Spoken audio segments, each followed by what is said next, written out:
Good morning and welcome, one and all, to the Sunday morning edition of Pacific414 Pop Talk. I am your host, Mike, and this morning I have a few articles I want to talk about and also a movie trailer I want to share with each and every one of you.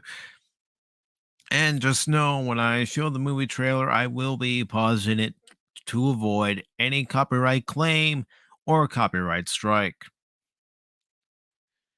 So, hope you're all doing well once again on this Sunday morning. Right now, I am going to load up this first article here. Has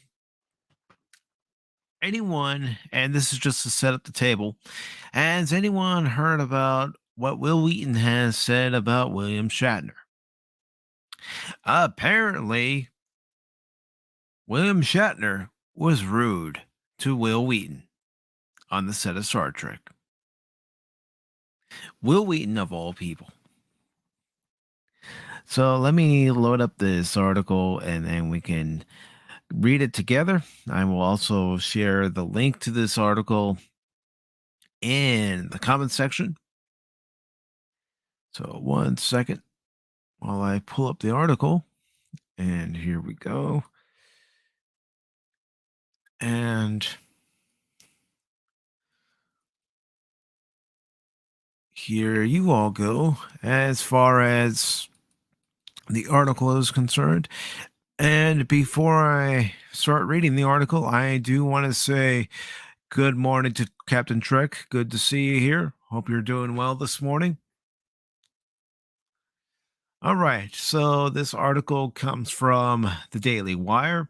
It's written by Amanda Harding. It was posted on the Daily Wire's website on March 31st.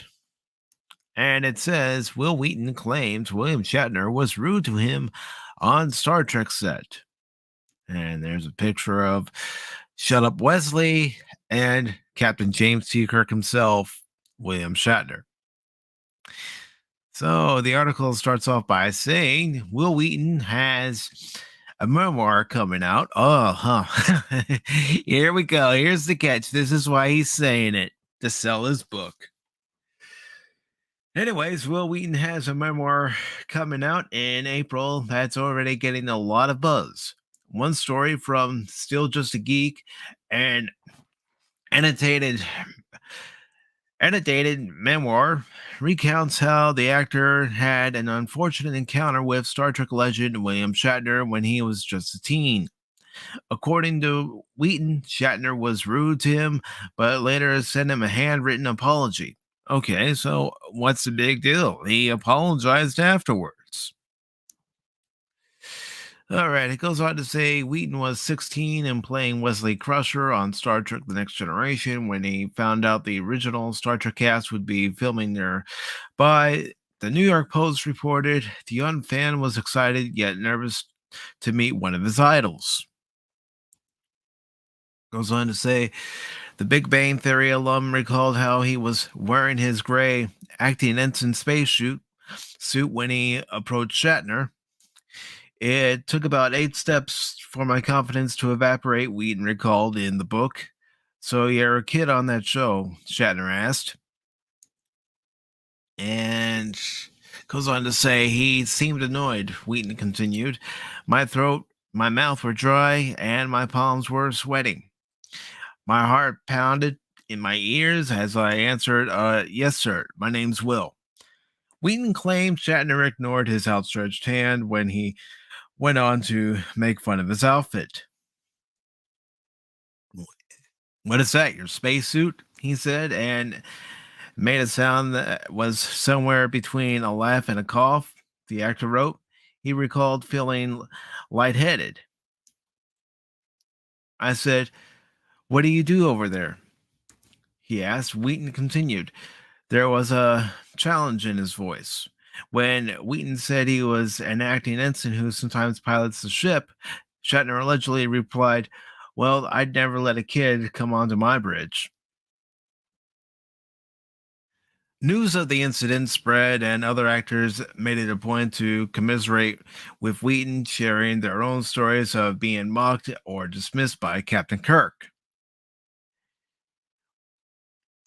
Wheaton wrote about how Brent Spiner, who played Data on Next Generation, told him that Shatner awarded to pay. Michael Dorn apparently offered to beat up the ruse star Jonathan Frakes, who played, and they've made an error here. They're calling him Captain William Riker when he was Commander William Riker. The only time he was acting captain on the series was during Best of Both Worlds.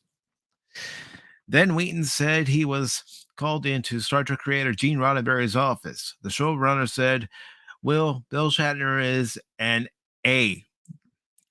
Don't you worry about him, okay? So I'm proud. Don't you worry about him, okay? So I'm proud to have you on my show. Don't you ever forget that. The Stand By Me star said he got an apology from Shatner the next day.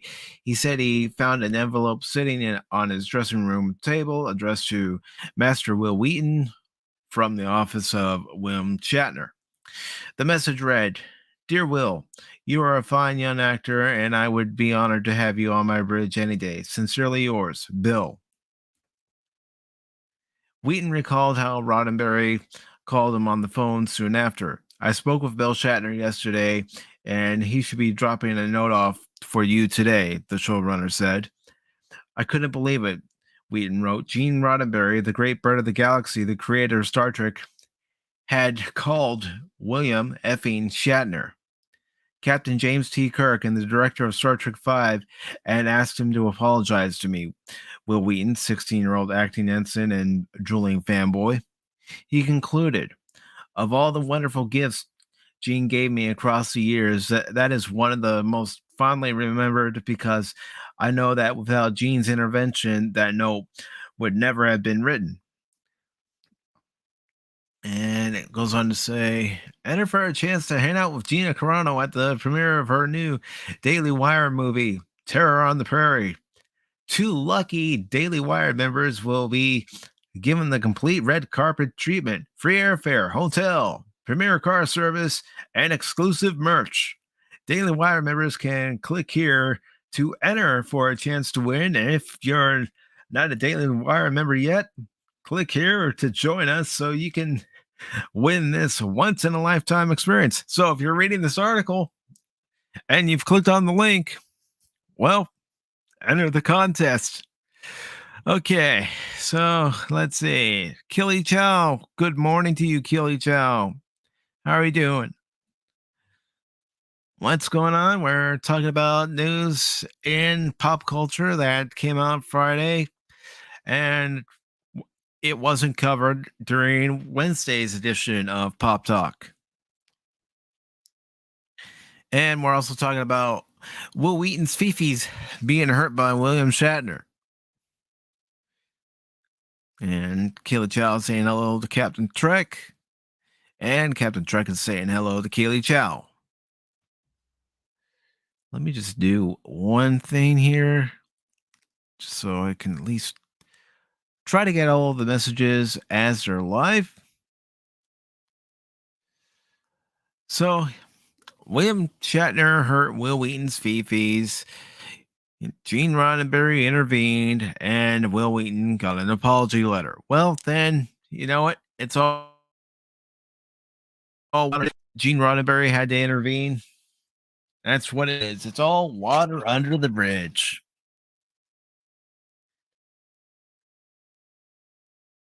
But there's another article related to Will Wheaton's Fifi's getting hurt. And I have it right here. As soon as I can get it to load. There we are. All right. So this follow-up story comes from Cinema Blend. And this article was posted at least one day ago. It was the last time it was updated. And it's by Mick Joust. It says William Shatner's response to Will Wheaton's renewed complaints about their first meeting is on brand. The Star Trek star doesn't seem happy. It says William Shatner is one of Star Trek's most iconic actors, but it's well documented that he has had his issues with co stars in the past. Shatner's feud with George Takei, which reignited not long after Shatner's spaceflight, is a frequently mentioned one, but fewer fans may know about his past exchange with actor Will Wheaton. Now it seems like old wounds might be torn open again, given Shatner's on brand comments regarding Wheaton's renewed complaints about their first meeting.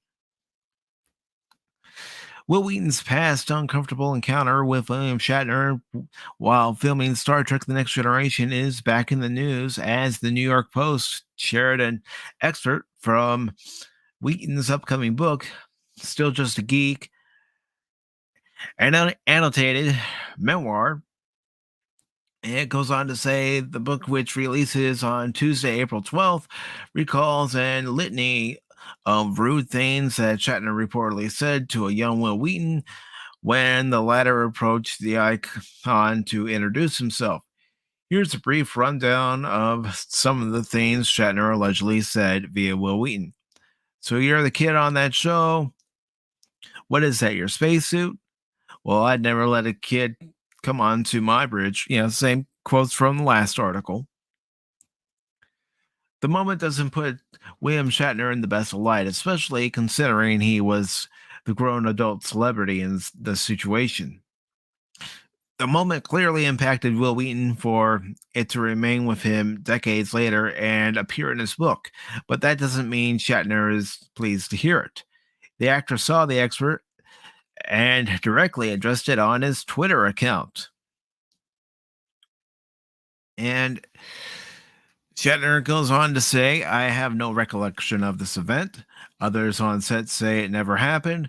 I actually have apologized to him a few times, even though I don't remember it, and he accepted my apology. Now that must also be forgotten. He must need the publicity for some project. Yeah, pretty much, Will. And let's get William Shatner, you know, let's be honest here. The man's 91 years old. Do you expect him to recall every single moment of his life at 91 years old? I don't. All right. It goes on to say William Shatner's tweet feels justified even if it's on brand with what he said about co stars using his name in the past. Will Wheaton's excerpt goes on to say that Gene Roddenberry phoned Shatner personally and requested that he apologize to Wheaton, and he doesn't think that Shatner would have done so had the creator of Star Trek not intervened. Additionally, there's no mention that Shatner doesn't remember that event and has since apologized more times for it happening. It's unclear at this time if Still Just a Geek, an annotated memoir, that distinction, and given this excerpt is part of a larger story, it might be in there. It's worth noting that Will Wheaton, who had many struggles in his younger years, has telling the story of his personal website and recounting the tale. He does not know he's had pleasant exchanges with William Shatner over the years, including their roles on The Big Bang Theory. And here's a quote here. In 2002, Bill and I played together on a special Star Trek edition of the game show The Weakest Link. He was friendly and warm toward me the entire time. Several months later, I asked him on Slashdot, are we cool or what? I mean, I always thought you didn't like me, but I had a good time with you at the Weakest Link watching the World Series. And let me go ahead and post this article in here before I get even further ahead. All right. Watching the World Series.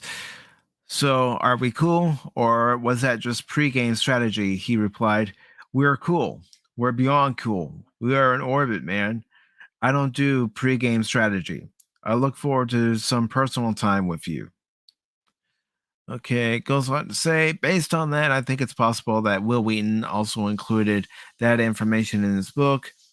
I guess we'll have to wait for the release and any further comments that William Shatner might have about the book. Wheaton and William Shatner are both slated to appear at the upcoming Star Trek Mission Chicago convention, which runs from Friday, April 8th to Sunday, April 10th. Well, I won't be going to that Star Trek convention in Chicago. Instead, on Saturday, April 9th, I will be talking about pro wrestling. So I just want to let you all know that there will be a special edition of Pop Talk next Saturday night at 8 o'clock Eastern. There will not be a Sunday live edition of Pop Talk next Sunday. I plan on recording 2 articles and posting the video in place of a live edition of Pop Talk next Sunday because I am doing the wrestling show. So let me go ahead and see what everyone is saying in the chat. Let's see. Good morning, Pop Culture Mechanic. How are you, brother? Good to see you here. Captain Trek is saying hello to Pop Culture Mechanic. And Pop Culture Mechanic says, so actor has hurt feelings. In other news, water's still wet. Yep. And let's see. Pop Culture Mechanic says, hiya, Captain. Hey, Low Spec. Good to see you, Low Spec Linux Laptop. Good to see you. DJ Ronnie G. Good morning. I really should create an alternate account and call it that. DJ. What's up, Atlantic 414? I don't know. What would you guys say if I created an alternate YouTube account or social media account and called it Atlantic 414? It could be my heel persona. Since I'm talking about wrestling next Saturday, the Pacific 414 side of things could be the face persona, and then the Atlantic 414 could be the heel persona, the persona that likes everything that I don't like. Let's see. Pop Culture Mechanic is saying good morning to Low Specs Linux Laptop. And DJ Ronnie G is saying good morning to Pop Culture Mechanic. And Pop Culture Mechanic is saying good morning to DJ Ronnie G, as is Captain Trek.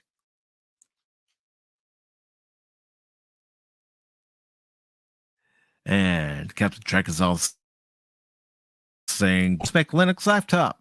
Good morning. And hello, Carla. Good morning to you as well. So, everybody, yeah, I guess you got to be careful what you say to Will Wheaton. His fifis will get hurt. And then he'll write it in the memoir some 30 odd years later. Hollywood.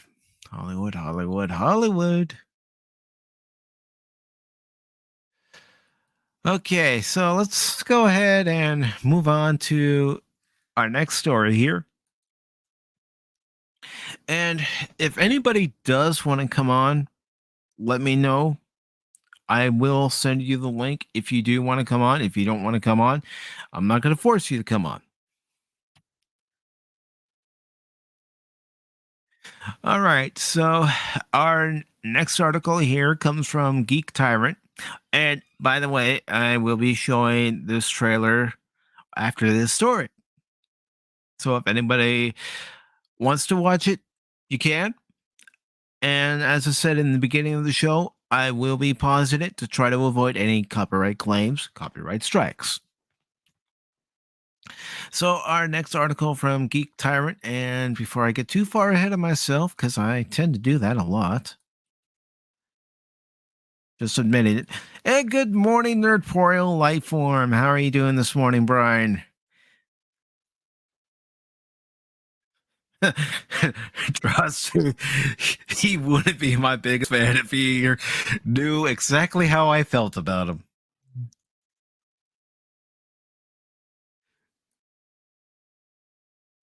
All right. So, oh, by the way, Norporeal, since DJ Ronnie G is mentioning about last night, how did that stream go? I only watched a little bit of it because I was watching night one of WrestleMania again, doing things for next Saturday's Pop Talk since the main topic is going to be pro wrestling.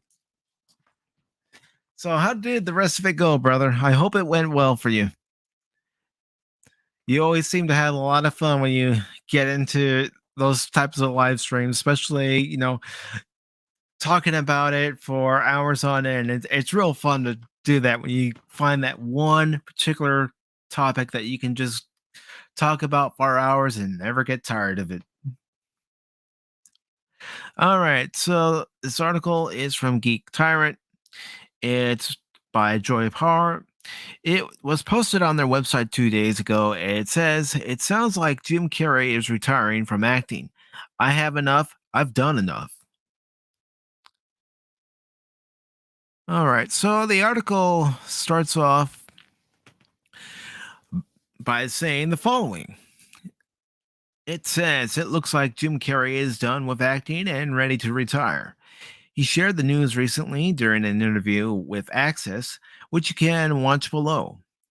He shared the news when he was told that Dolly Parton recently said that she wanted him to play her music partner, Porter Wagner. When Carey responded, he said that he was retiring, but was also honored by her suggestions, Carey said. And the following quote from Jim Carrey right here. "Well, I'm retiring, probably. I'm being fairly serious. Yeah, it depends if the Angels bring some sort of script that's written in gold ink that says it's really going to be important for people to see. I might continue down the road, but I'm taking a break. I really like my quiet life and I really love putting paint on canvas. I really love my spiritual life and I feel like, and this is something that you might never hear another celebrity say as long as time exists, I have enough, I've done enough, I am enough." Hmm. It sounds like a certain skit from Saturday Night Live. "I'm good enough, I'm smart enough, and gosh darn it, people like me." So before I continue, I do want to say, see what everyone else is still talking about. Good morning, Dave G Sounds. Good morning to you. Most warm greetings to Pop Culture Mechanic indeed. And Nerdporial, in response to my question about last night's stream, covered the first half. Yes. With a series like The Lord of the Rings, you can't fit it all in one live stream. It's multiple live streams. Definitely. And Pop Culture Mechanic says, "My first exposure to Jim Carrey was on the show In Living Color, as was mine."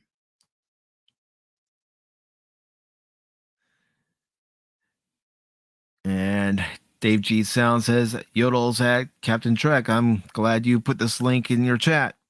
Thank you, Captain Trek. Really appreciate it." Nerporeal Lifeform says, "DJ Ronnie G, which sign off? It was like 30 minutes long." Keely Chow says, "I would love for you to watch the Monday Night War retrospective this Tuesday night on Tony's channel, the Clown World Review." You know what, Keely Chow? Let me know what time that's going to be because I will be on Tuesday Night Trek on the Star Wars Guys channel.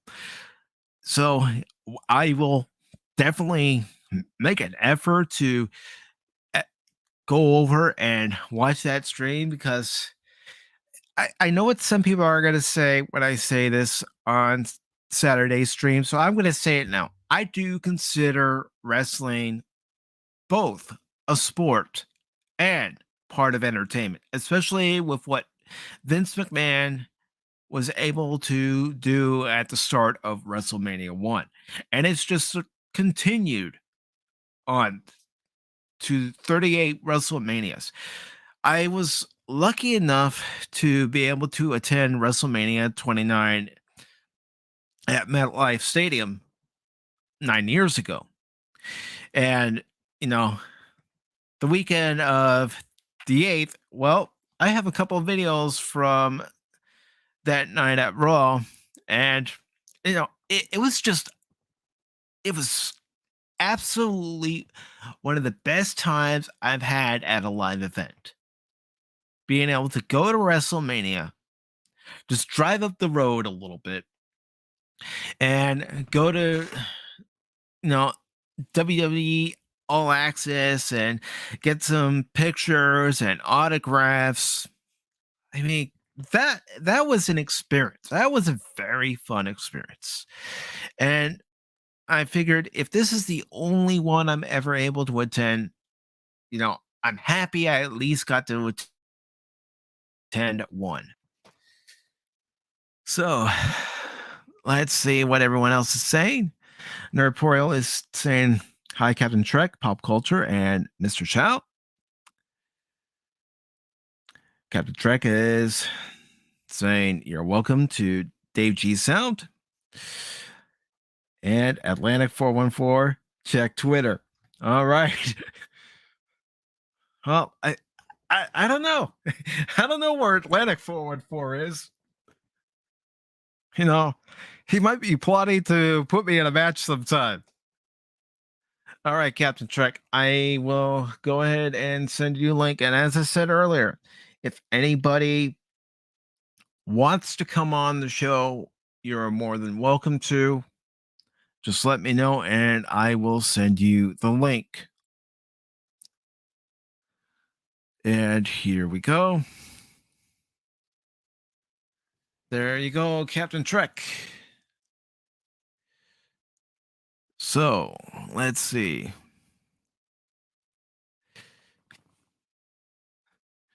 People like me. Sounds like something Will Wheaton would say. Yep, indeed. It says the peyote is a small spineless cactus which contains psychoactive alkaloids used for at least 400 years by human Indians. Okay. He's got friends on the other side.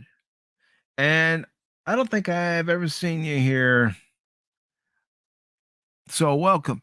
And please welcome my guest this time, Captain Trek. Good morning, Captain Trek. Good morning. How's your morning going so far? Oh, going I can't well. Complain. After you're done with this article, I do have something I'd like to announce, if you don't mind. Oh, not at all. Not at all. Don't mind at all. All right. So the article here continues by saying, while he does leave a crack in the door open, Hollywood doesn't really make a lot of films these days with scripts written in gold ink that are delivered by angels. That's for certain. If Carey really does retire at this point, he will end his incredible career by playing Dr. Robotnik in Sonic the Hedgehog 2, which is actually been a great role for him. I grew up enjoying the comedy and films of Jim Carrey. The guy made me laugh so damn hard over the years, especially in my teenage years. I was a fan of this guy the moment he showed up on In Living Color as Fire Marshal Bill. And since then, he's been on a wild journey and has had a hell of a career. I really hope that he isn't really retiring and that maybe he's got a few more movies in him. But, I was hoping to see some more serious roles from him. Yeah, because he's gotten older. I've seen him in, serious roles, and he's very good. He is very good. So the article concludes by saying, but you know what? If the guy is happy and satisfied with his life and what he's accomplished and he wants to retire, he's earned it. I also have to say that I just love his attitude. I have enough. I've done enough. And I am enough. And gosh darn it, people like me. Yeah.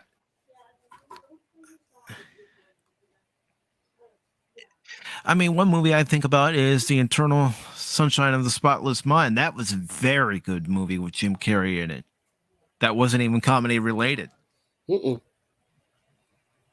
Very good movie. So, what do you all think? Do you think Jim Carrey is retiring, or do you think that's just the comedian in him saying, I'm retiring, but then he's going to pop up in other projects? I suspect he's going to pop up in other projects. Quite honestly.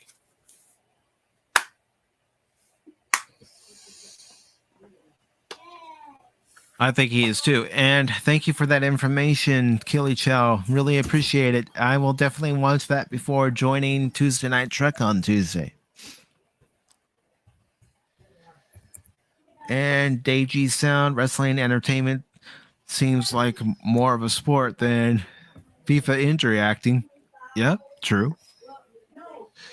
And DJ Ronnie G says, now we got a more comprehensive Mischief crew here. Keely Chow and Dave G Sound. Good morning.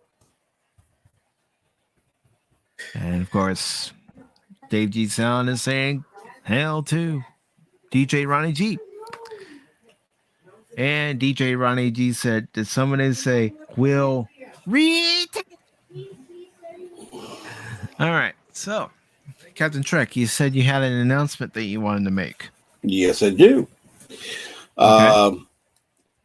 As soon as I get to 700 subscribers, I'm having a Blu-ray giveaway. Okay. Star Trek 6, The Undiscovered Country.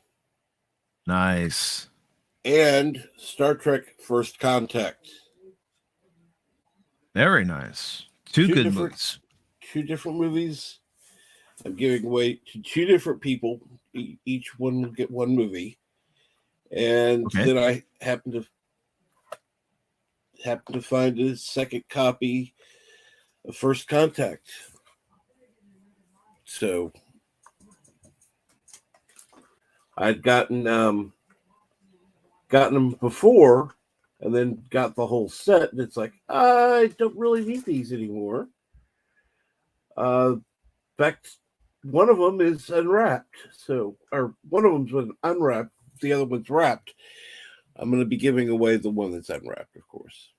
Wrapped, of course. What am I saying?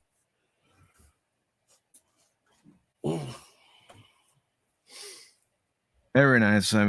That's 2 very good movies to give away, and somebody could be lucky enough to add one of them to their collection.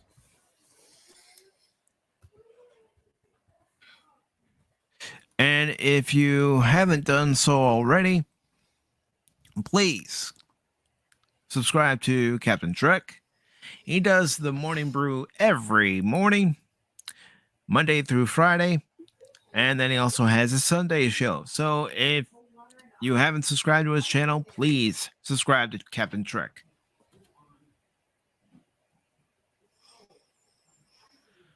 All right, so you're welcome. Well, let's see. Since we've talked about Jim Carrey, let's go ahead and move on to the trailer for Top Gun Maverick. Mm-hmm. Now, as I've said, this will be the 3rd time I'm saying it, and I'm serious about this. I will be pausing this trailer to avoid any copyright claim or copyright strike. But I will also be including the link to the YouTube channel that I am sharing this from to all of you. So if you want to watch it at your own leisure, go right ahead.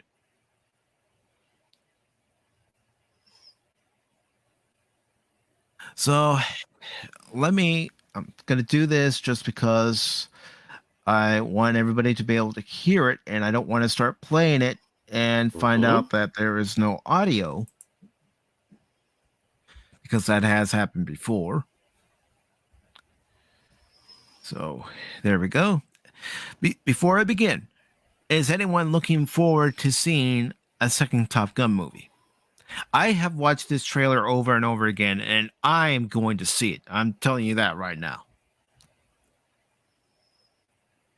And before we begin, good morning, Christian Fandom Geek. How are you doing this morning? And Christian Fandom Geek says, howdy, fellas. And Pop Culture Mechanic says, hey there. Hey there. All right, so here we go, folks. Can you all hear it? Oh, yes. I can. All right. Here I thought we were special. Fellas, this here's Bagman. Hangman. Whatever. The hell kind of mission? Everyone here is the best there is. Who the hell are they going to get to teach us? Mitchell. Very reminiscent of the first Top Gun. Oh, yeah. Joyce, you are here at the request of Admiral Kazansky, a.k.a. Iceman. Magic.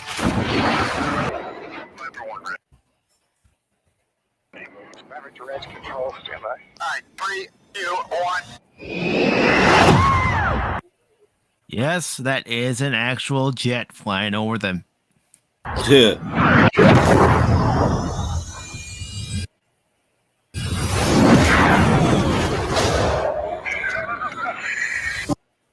He is actually inside that jet. It's not a green screen.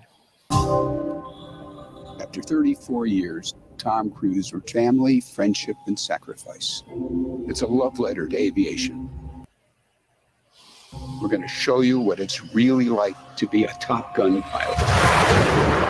You just Nice, that's a beautiful shot. Damn. can't create this kind of experience unless you shoot it live. In order for us to accomplish this, we have the greatest fighter pilots in the world working with us. Yes, they have cameras inside the cockpit.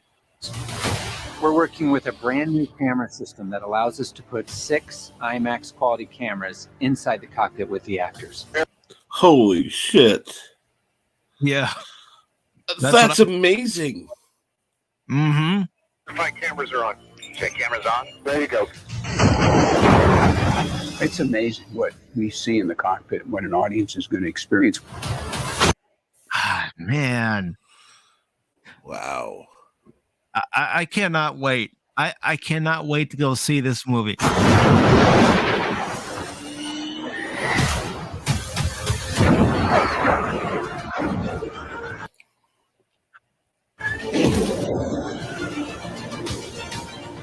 Just a little higher. That's perfect. Great camera position.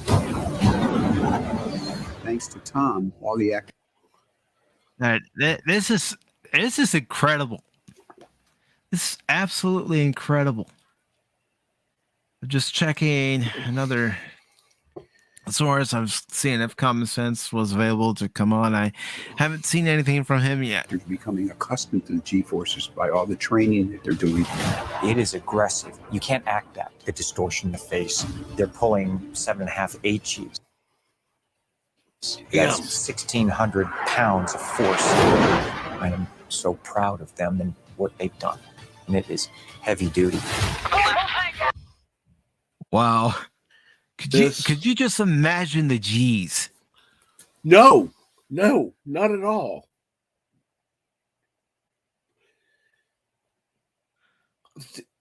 Honestly, this is the first movie with Tom Cruise that I have seen anything by in years that I'm actually interested in seeing. Mm-hmm. Honestly, I've only seen 2 of the Mission Impossible movies and haven't wanted to go back and watch any of the others. I haven't seen any of them. Basically, since his meltdown in Oprah, it's been like, yeah, bye. This is the first time I've seen something by him. It's like, you know what? This may actually be worth watching. Mm-hmm. All right. Oh, okay.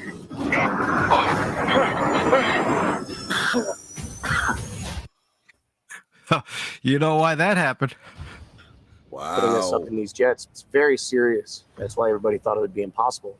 And I think when Tom hears that something's impossible or it can't be done, that's when he gets to work. Mission Impossible can't be done. Well, let's do it. Yeah.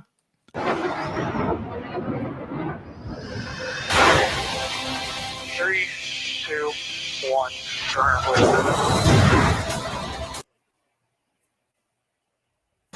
Aviation film like this has never been done, and chances are will never be done again.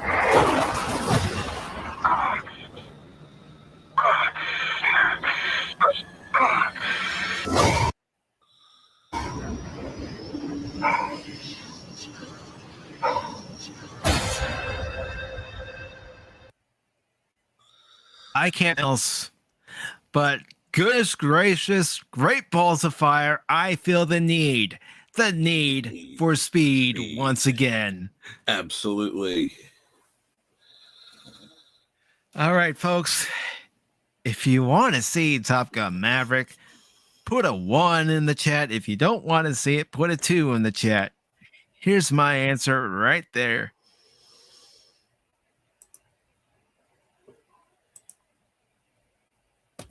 I am right behind you there. That looks absolutely incredible. And yeah, someone, and they would be right, could say, but what if the story's crap? Well, in this case, I'll make an exception. At least you know you're going to get some nice scenery, nice views from the cockpit. I'm hoping the story's good. Don't get me wrong. I'm hoping the story's good. I have never really heard of a Tom Cruise movie that has been said was a bad story. Executed badly, yeah. Bad story, no.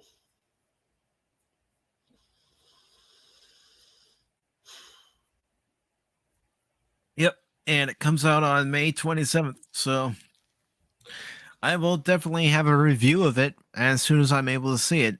Whether it's on the 27th or sometime after the 27th, don't worry. That review will be on this channel. Awesome. And it might be a review full of nostalgia goggles, but you'll get a review. I'm looking forward to that.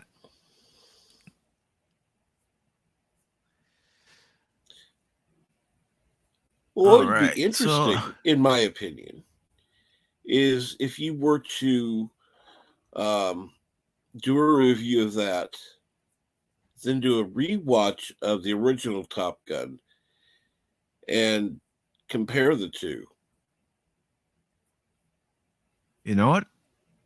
I could very well do that. I may just do that. Thanks for the idea. You're welcome.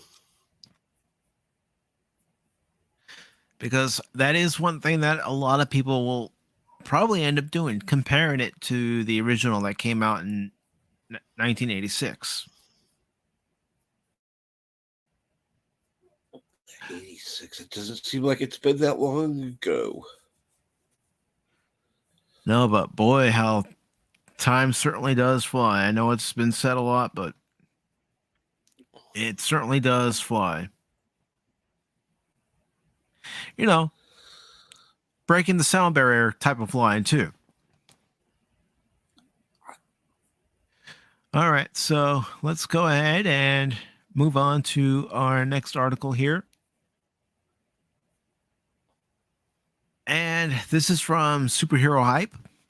And it was posted on April 1st, which I'll admit it was my birthday. I just didn't post anything about it on social media because it's April Fool's Day, and a lot of people would have called BS on it with it being April Fool's Day. But bad really, of you. Nah,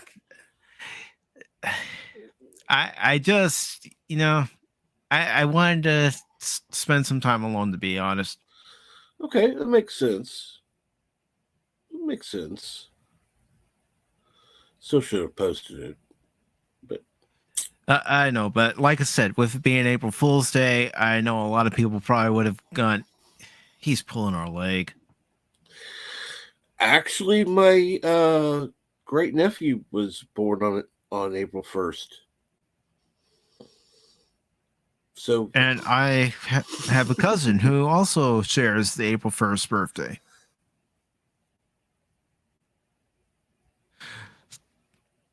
So, yes, there are those of us who are born on April 1st, and it's no joke.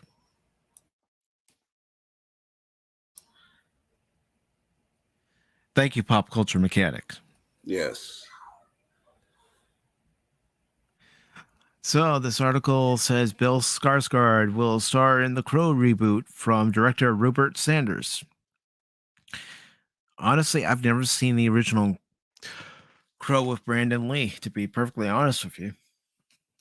Bill Skarsgård will star in the Crow reboot from Rupert Sanders. It says a few years ago, after his last appearance as Pennywise the Dancing Clown, Bill Skarsgård is opening a fresh jar of makeup to play another supernatural character. The Hollywood Reporter brings word that Skarsgård has been chosen to headline a reboot of The Crow, with Rupert Sanders sitting in the director's chair. And it goes on to say Hollywood has been scrambling to produce a new live action take on The Crow for nearly 20 years. The original film, starring Brandon Lee, who was famously killed during production, was a critical and box office success.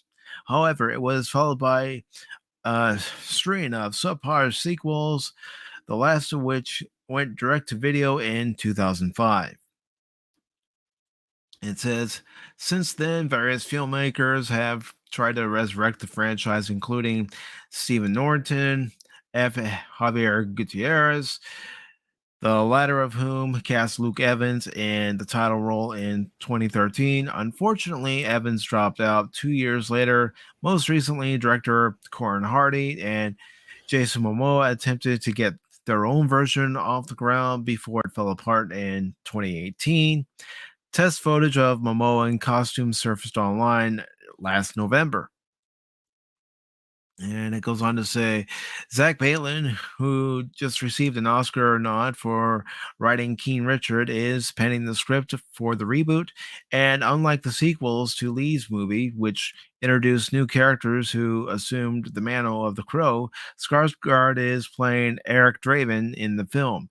Production will begin this June in Prague and Munich with a budget of around $50 million. Edward R. Pressman, Malcolm Gray are both on board as producers. Aside from his breakout role in the It films, Skarsgård has shown up in Deadpool 2, The Devil's All the Time, Eternals, and 9 Days. He also starred in Netflix Hemlock Grove series and is currently filming John Wick Chapter 4. Meanwhile, Sanders previously directed Snow White and the Huntsman and Ghost in the Shell. Last year, he helmed an episode of Apple TV's Foundation. Do you think Skarsgård is a good choice to star in The Crow? Well, I can't answer for that fact because, as I've said, I have never seen the original Crow movie that had Brandon Lee in it. So I'm not going to say, oh, yeah.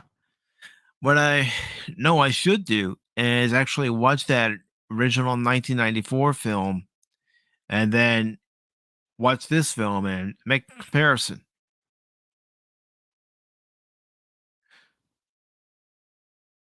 How about all of you? Are you interested in a Crow remake, or are you satisfied with what we were given in 1994 and you place it into a category of this movie does not need a sequel? And Captain Trek left. Hopefully he'll come back. So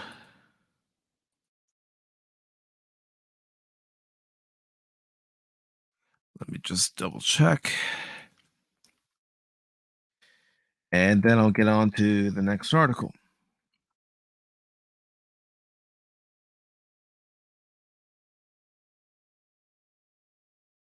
And let me see what all of you are saying. Okay, I will wait. All right. Welcome back. Thank you. So apologize for my internet going loopy for a second. I know what you mean. My internet was going loopy yesterday, and I was thinking about stream, but I'm thinking not the way this internet's acting.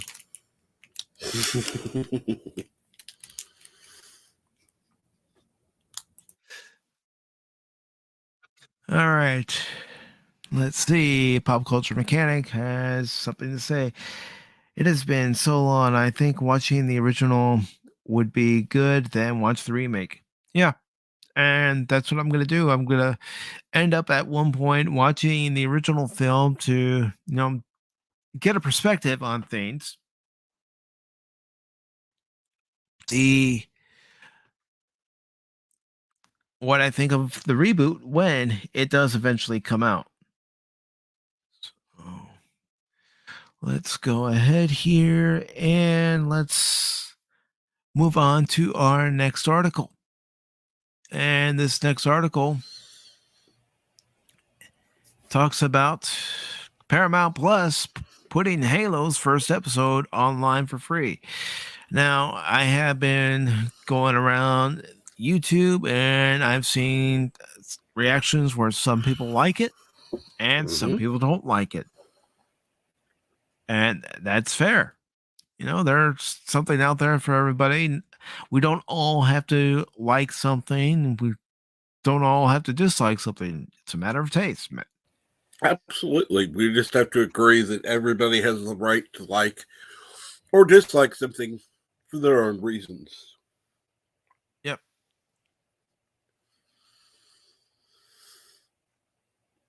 All right. So this comes from Superhero Hype. It's by Jake Abbott. And it was posted on the 31st. And let's see what it has to say. Paramount Plus puts Halo's first episode online for free. Longtime Halo players, finally have a live action update of the hit sci-fi series on their hands. But although they need a Paramount Plus subscription in order to see it, the show's pilot just made its way onto YouTube.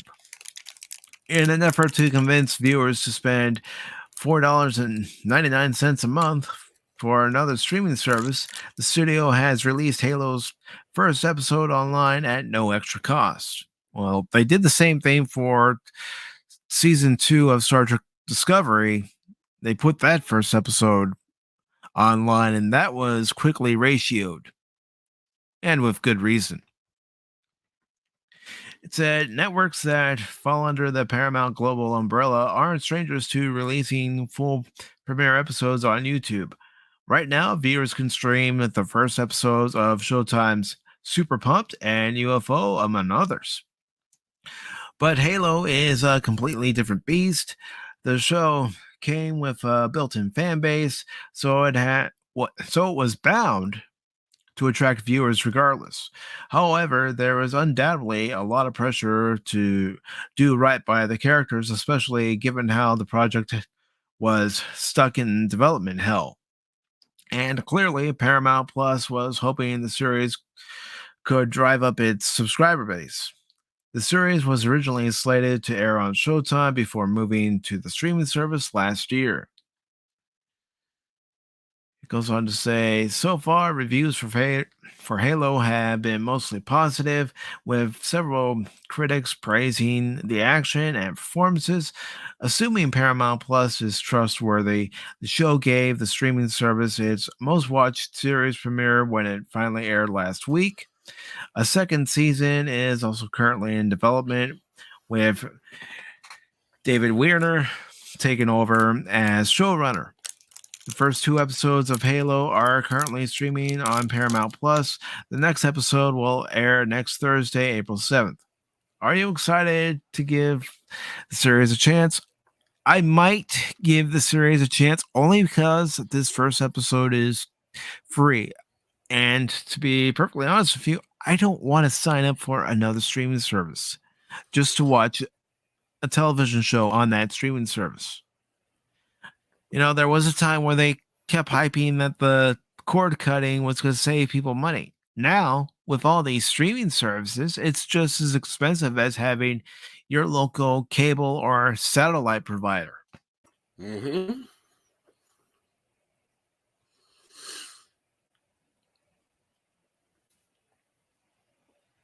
And I do want to say hello to Resolute Germ. It's good to see you here. And he goes on to say Paramount just needs to hurry up and go bankrupt. That's been the rumor for a long time that they are losing money. They are bleeding money.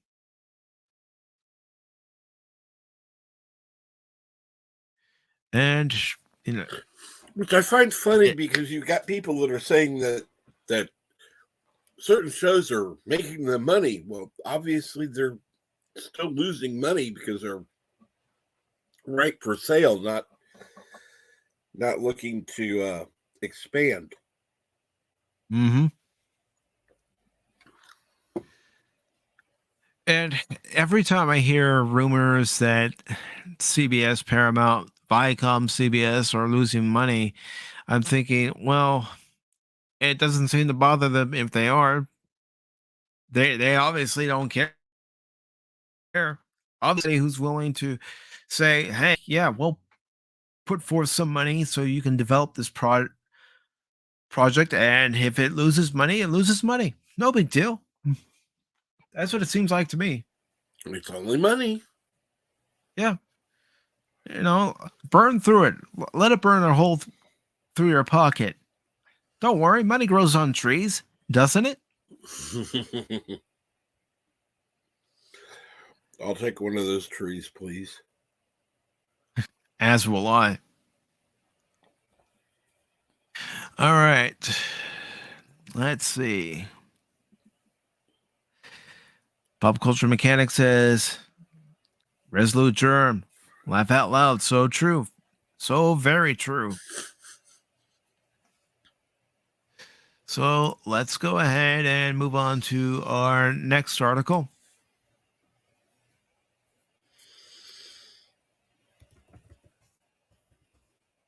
All right, so our next article comes to us from Bounty in the Comics. And let me get rid of this ad for the Navy. Nothing against the Navy. Just want to have some room on the screen. And this article was posted on the 1st. And it's by Spencer Bacali. It says Will Smith resigns from Academy of Motion Picture Arts and Sciences following his slapping of Chris Rock during the Oscars. And as I said during Wednesday's live stream of Pop Talk, I still feel this was staged. The wrestling fan in me says, no, this was staged. I have the same feeling. I had the same feeling you did. I mean, even watching the video and playing it back in slow motion, I'm going, nah, this is staged. The way Chris Rock leans in and takes the quote unquote hit, it's staged.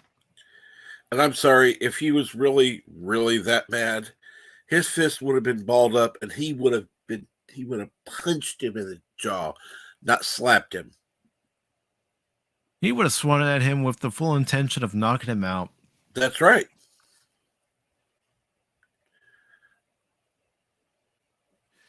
And let's see. Pop Culture Mechanic says, slap that like button like Will Smith did. Yes. Thank you. Resolute Germ says, wait, that wasn't an April Fool's joke? He really quit? Apparently. But, it's Hollywood. They can quit one moment, then come back the next. And again, making a wrestling reference. A guy could come out, be a heel, and then at one point become a face, and then at another point become heel again, all within a matter of weeks. It's happened.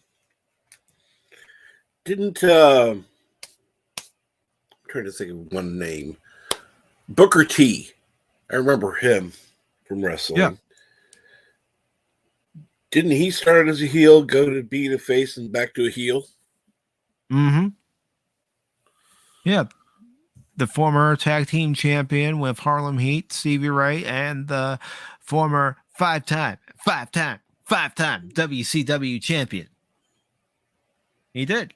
I mean, they even had Stone Cold as a heel when he first came into WWF, and then he became a face, or what a lot of people like to call a tweener.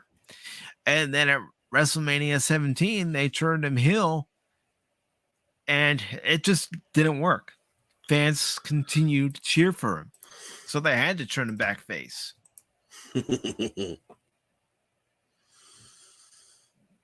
All right. So this article says, in the latest development in the ongoing story of Will Smith's now infamous altercation with Chris Rock during the 2022 Academy Awards, the newly crowned Oscar winner has issued a statement announcing his full resignation from the award ceremony's eponymous organization, admitting that in slapping Rock, he betrayed the trust of the Academy. Well, you saw the look that Jada gave him. Like, you better go up there and do something about it. But again, it's all, like I said, it was all staged, all pre-planned. She knew about it. She knew that the camera was going to be on her to give the look. And then Will Smith goes up there, hits him, and like any good heel or face, whatever you want to put him in, heel or face, he starts talking smack, and Chris Rock answers back. So it says, according to a statement obtained by Variety on April 1st, the King Richard star described his assault on Rock as shocking, painful, and inexcusable, asserting that the list of those I have hurt is long and includes Chris, his family, and many of my dear friends and loved ones, all those in attendance, and the global audiences at home. Goes on to say, I betrayed the trust of the Academy, wrote Smith. I deprived other nominees and winners of their opportunity to celebrate and be celebrated for their extraordinary work. I am heartbroken. Goes on to say, he continued, I want to put the focus back on those who deserve the attention for their achievements and allow the Academy to get back to the incredible work it does to support creativity and artistry in film, before eventually declaring, change takes time, and I am committed to doing the work to ensure that I never again allow violence to overtake reason. Okay, it goes on to say, Academy of Motion Picture Arts and Sciences President David Rubin accepted Will Smith's resignation, stating, we have received and accepted Mr. Will Smith's immediate resignation from the Academy of Motion Picture Arts and Sciences. We will continue to move forward with our disciplinary proceedings against Mr. Smith for violations of the Academy's standards of conduct in advance of our next scheduled board meeting on April 18th, which is also a tax day. I hate to be the bearer of bad news, but that is also tax day. As seen in the telecast of the night's event, Smith's assault of Rock took place over a joke regarding the bald appearance of the actor's wife, Jada Pinkett Smith. Taking the stage to present the award for Best Documentary, Rock, as most onstage personalities do, attempted to work the crowd by giving lighthearted ribbings to some of the attendees.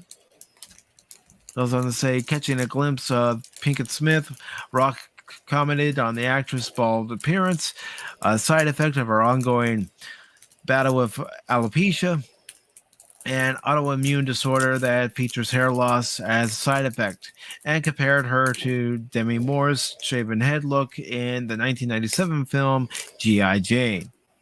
Jada, I love you, G.I. Jane 2, can't wait to see it, is what he said. Realizing the joke failed to land, he self-deprecatingly added, that was a nice one, as Pinkett Smith rolled her eyes in response to Rock's joke, Smith stood up from his seat, walked up to the stage, and proceeded to deliver a powerful slap to the left side of the comedian's face. And then Chris Rock responded, "Oh, wow. Let me try to get rid of this ad here if I can."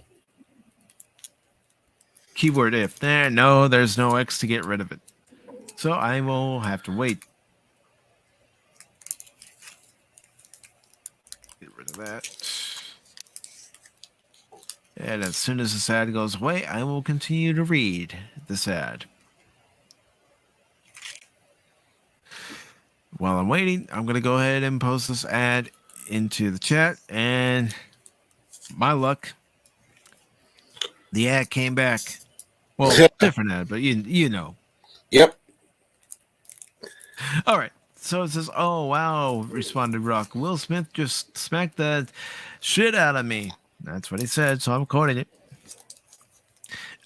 Returning to his seat, Smith in turn yelled, "Leave my wife's name out of your effing mouth." "Wow, dude, it was a G.I. Jane joke," explained a shocked Rock in return, drawing another, albeit more aggressive refrain of "Keep my wife's name out of your effing mouth" from Smith. And of course, it goes on to say, "I'm going to." "Okay," replied Rock, still stunned, before appraising, "That was the greatest night in the history of television." No, I wouldn't say so. No. Although it did bring the ratings up.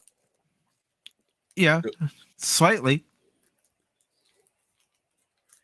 It says, later that night, Smith won Best Actor for his performance as Richard Williams, the father of professional tennis champions Serena and Venus Williams, in the biopic King Richard. Richard Williams was a fierce defender of his family. The actor began his acceptance speech and seemingly alluding to the altercation. "In this time in my life, in this moment, I am overwhelmed by what God is calling on me to do and be in this world. Making this film, I got to protect Undoing Hellas, who is most delicate people I've ever met," he continued. "I got to protect Sanai and Demi, the two actresses who played Venus and Serena. I am being called on in my life to love people and to protect people and to be a river to my people. I know to do what we do, you got to be able to take abuse," Smith said, attempting to both hold back and wipe away tears. "You got to be able to have people talk crazy about you. In this business, you got to be able to have people disrespecting you, and you got to smile and you got to pretend like it's okay." Goes on to say, "Denzel said to me a few minutes ago, at your highest moment, be careful. That's when the devil comes for you," he recalled. "I want to be a vessel for love. I want to say thank you to Venus and Serena and the entire Williams family for trusting me with your story. I want to be an ambassador of that kind of love and care." Finally, turning to address his assault of Rock, Smith told the audience, "I want to apologize to the Academy. I want to apologize to all my fellow nominees. This was a beautiful moment, and I'm not crying for winning an award.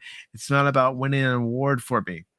It's about being able to shine a lot on all the people and the entire cast and crew for King Richard and Venus and Serena Williams. Art imitates life," he concluded. "I like the crazy father." Okay, I messed that up.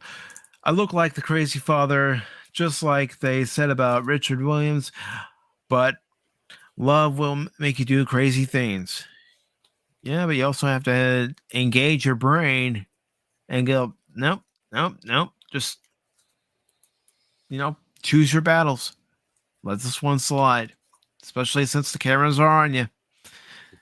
Prior to his resignation, Smith offered an apology to the Academy the show's viewers, and Rock writing on Instagram, violence in all its forms is poisonous and destructive. My behavior at last night's Academy Awards was unacceptable and inexcusable.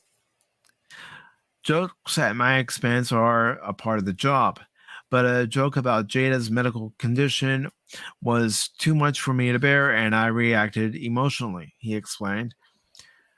I would like to publicly apologize to you, Chris. I was out of line and I was wrong. Goes on to say, I am embarrassed, and my actions were not indicative of the man I want to be, he continued. There is no place for violence in the world of love and kindness. Smith added, I would also like to apologize to the Academy, the producers of the show, all the attendees, and everyone watching around the world.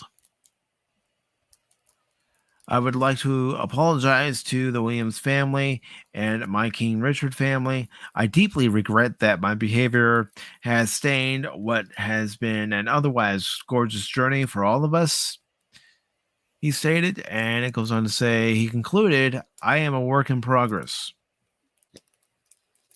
Aren't we all? Mm-hmm.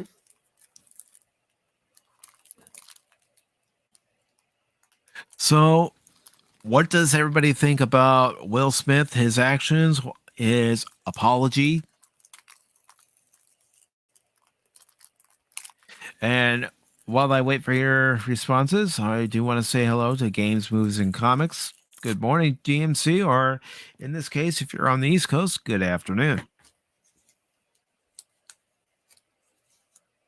And GMC also says Captain Trek is a GMC MVP. Yes, he is. 2 times. He's a 2 times MVP. I joined on my alt account as well. Nice. Captain Trek Archives, which I will post a link to your second channel if anybody wishes to subscribe. It's much appreciated. I'm going to be moving some of the content over there. Okay. Of course, some of that's going to have to be edited in order to for more brevity, but you never know. No, you don't. So, ladies and gentlemen of the viewing public, I'm about to post the link to Captain Trek's Archives here in just a moment.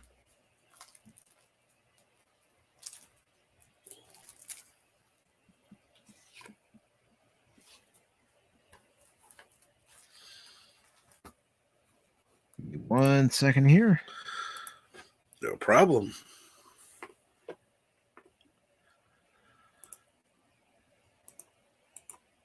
I mean, technically, I could do it, but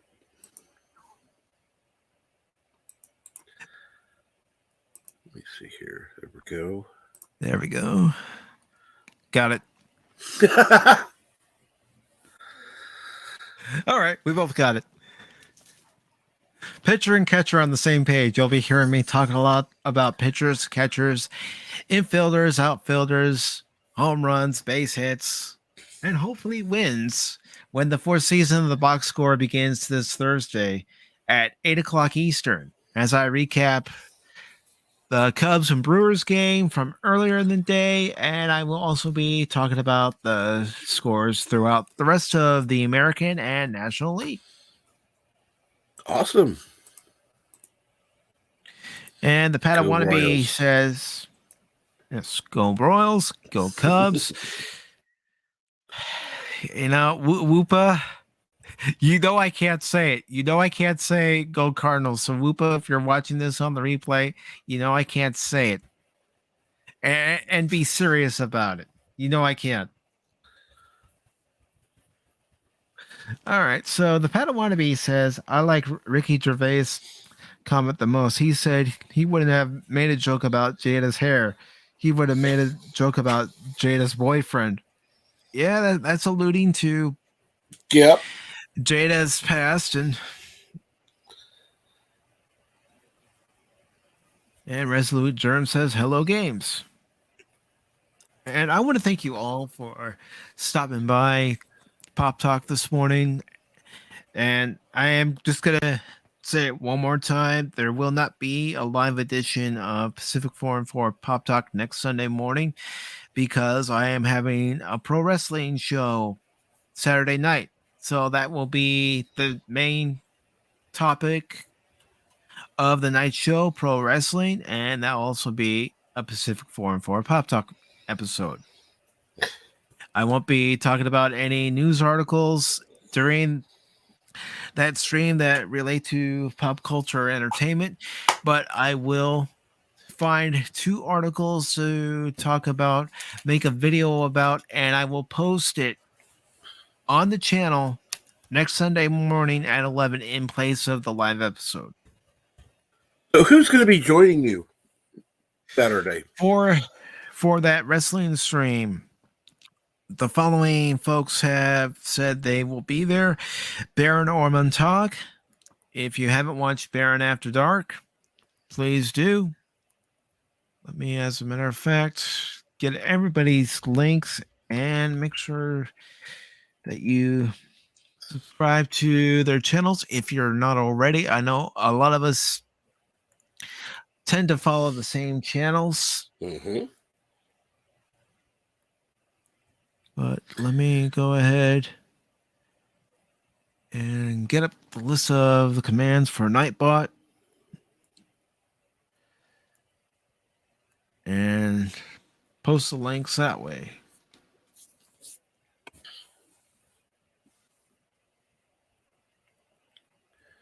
One second. Because I'm sure every once in a while, there's 1 or 2 channels that, somebody doesn't hear about, misses out on, or whatever. And, they may not be currently subscribed, or as YouTube does unsubscribe people, may be unsubscribed from them. That's happened to me several times, and it's happened to folks who are subscribed to this channel. And when I called YouTube out on it, they say, "Oh, we don't unsubscribe people." And I'm thinking, "Yes, you do. Yes, you do. That's a bunch of BS that you guys are saying you don't when you do."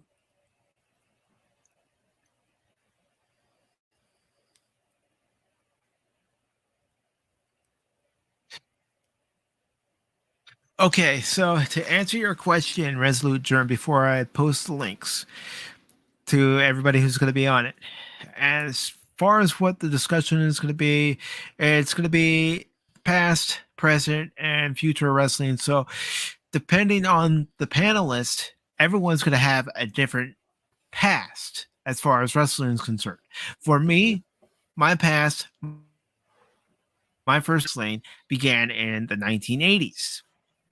For some people, it might be the 1990s. For some people, you might be talking the 60s, 70s.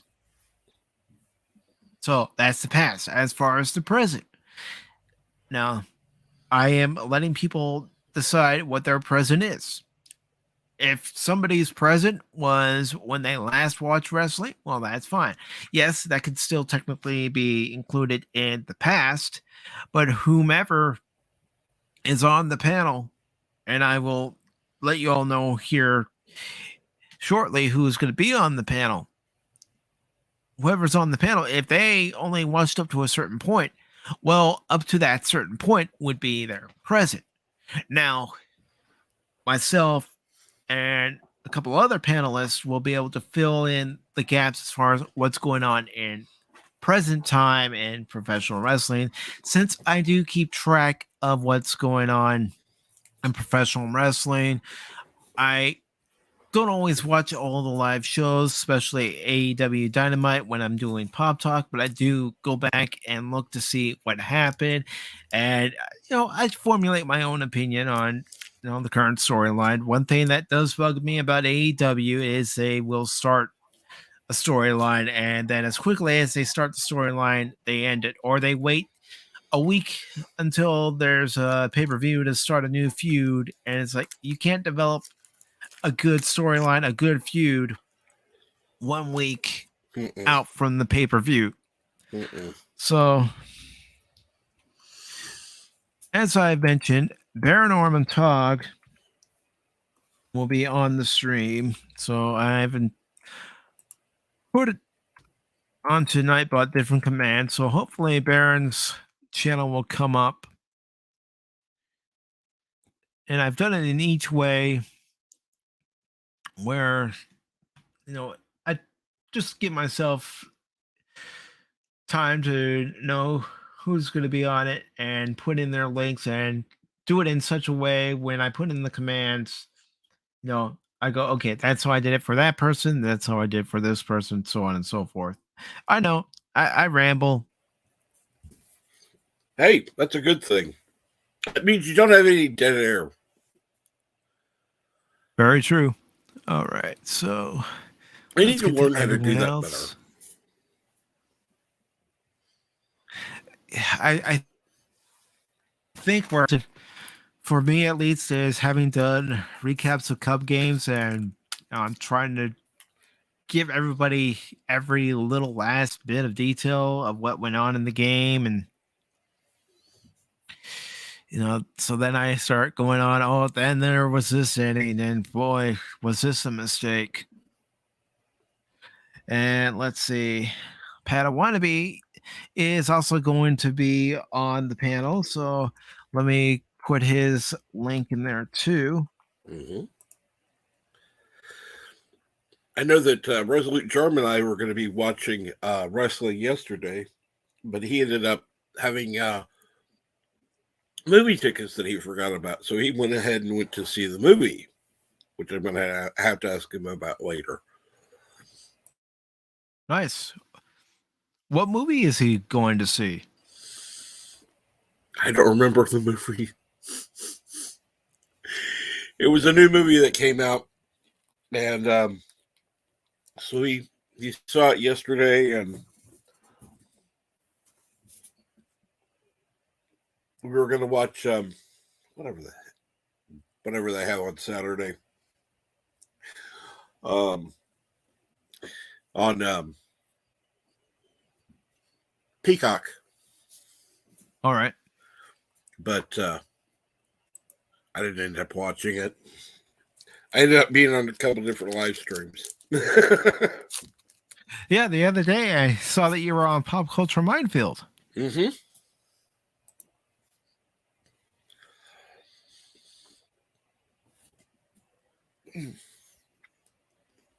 All right. I got an invite, and it's like, okay, cool, I'll go on. Yeah. I like listening to Gary and Keith. Let's see.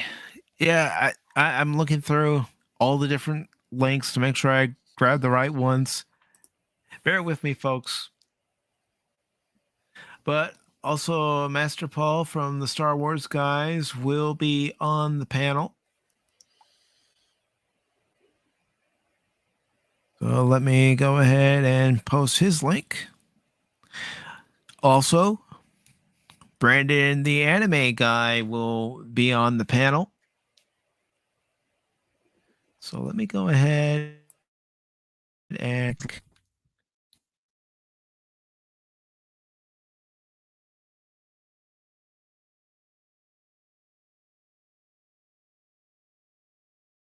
right. Have it for you here in just a second, folks.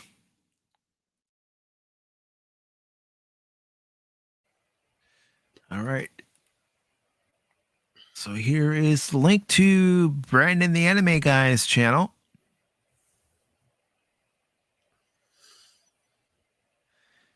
And I also have a friend of mine who goes by King Phoenix.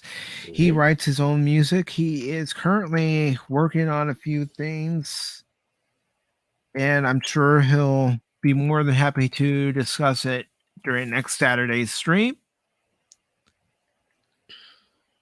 But King Phoenix and I, we go back several years. We actually used to work together, and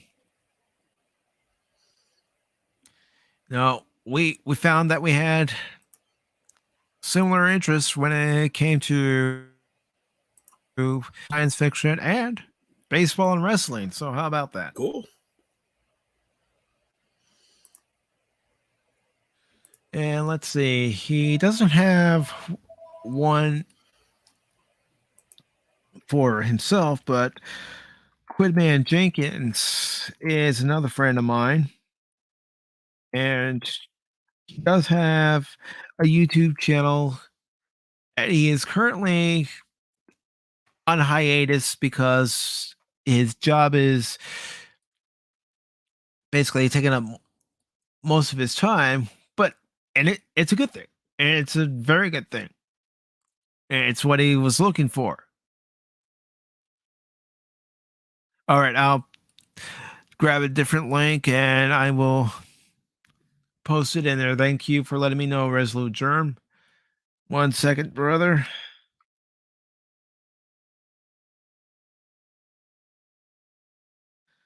And I will get it for you. And I will fix it before next Saturday's stream.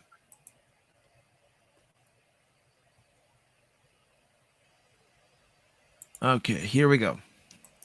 I always like to check the links, even when they're like King Phoenix. I wasn't subscribed, but I am now.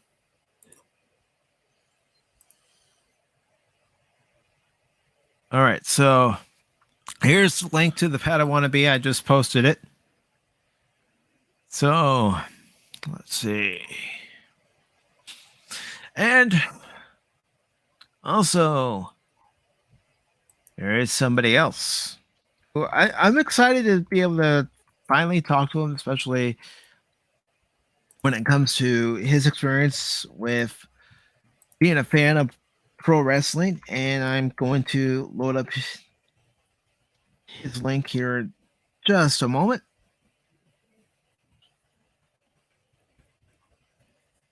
And, you know, I've heard him talk about pro wrestling several times on his channel, and I was thinking to myself, now there's someone who has actually told me in a DM that he experienced some live events that you can't experience anymore only because that particular company's out of business. Mm-hmm. But I would love to hear his stories from going to those events. And that's Stone Loki from Loki's Mornings of Mischief.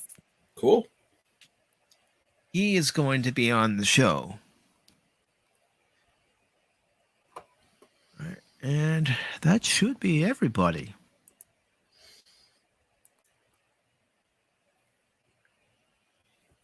Yep, that is everybody. Of course, you know, with it being this channel, you know I'm going to be there automatically. Really? Gosh, I'm surprised. Cool. No, I don't know. I know I was just going to be a smartass myself right now. I was going to say I could let the inmates run the asylum and just watch from afar. Yeah, I wouldn't let Loki take over. That would insanity would ensue.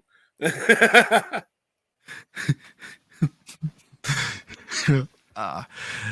don't know. I think it'd be fun. Step away just for a brief moment, and all heck breaks loose.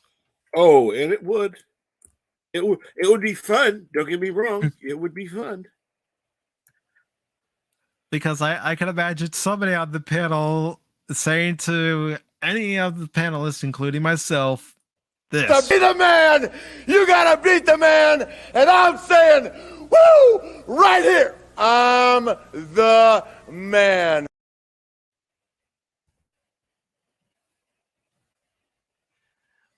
Yep, I can see somebody on the panel saying that, and believing in it too. Oh yeah.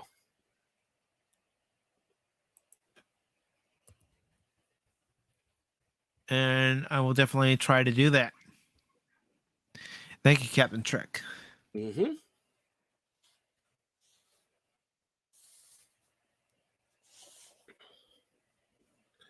And you're welcome, Resolute Germ. Backstage. That's why I was. Yeah. And Resolute Germ says I should talk more pro wrestling. You know, that's the thing. When it comes to anybody's channel, not just my channel, but anybody's channel, whatever our interests are, let's talk about it. Of course, we're all into pop culture. We like to talk movies, TV shows, books, but we also have other interests that we want to talk about. And the way I look at it, on this channel in particular, I'm a Cub fan. So I'm going to talk about the Cubs during the baseball season. Doesn't mean I'm going to do away with Pop Talk. Pop Talk is sticking around. Pop Talk will still be on Sundays and Wednesdays. The only time it won't be on a Sunday is when I'm having a special live stream on a Saturday. And that I will put up a video covering 2 stories. Or when he's watching the Cardinals. Yeah. Watching the Cardinals and Cubs and getting so angry because the Cubs aren't doing a darn thing. And then who's gonna stroll up in here as I'm doing a live stream? Whoopa. He's gonna stroll in here and go, "Hey Mike, how about them Cardinals?" And I'm just gonna be grinding my teeth. All right, so let me just check one thing. Okay, nothing there. All right, so now that we have all the links in place, and Germ, I'm gonna go ahead and throw it out to you right now. If you would like to come on next Saturday's stream, let me know. We follow each other on Twitter, so if you want to DM me, let me know. If you do, please send me your avatar. This way I can add it to the thumbnail and add you into the opening credits as well. I've also been working on doing the opening credits for that stream as well. I'm still not satisfied with it, so I'm going to probably be working on it all week. You be working on it till the last minute, going, okay, I got an hour, I got to be done. Mm-hmm. Used to watch some wrestling channels on YouTube, but they got to acting douchebags too much. Yeah. See, that's what I don't like, and that's what I don't want to become. And it's, watching a channel and then they become douchebags. It's like, you know what? I liked you for how you introduced yourself before, how you did your content before, and now you're just trying to get those attaboy points. You're trying to kiss up to somebody, and you're not being you. I will be me. So I'm going to mention this again with the season starting Thursday. If there's an episode of the box score and you not only see it on my face, but you hear it in my voice where I'm not too pleased about the results and I'm calling out the players saying, you should have done this, you should have done that, just know it's real. I may end up ranting and cursing, but it's real. I may even go live before the game's even over, and I may be going, oh, come on. What the hell did you swing at that for? That pitch was in the dirt. And just to let anyone who's new here know, that is one of my biggest pet peeves is when there's a batter up there at the batter's box, and he swings at a ball in the dirt. It's like, you can see that ball is going down, can't you? You can see that curve go from 12 o'clock to 6 o'clock, can't you?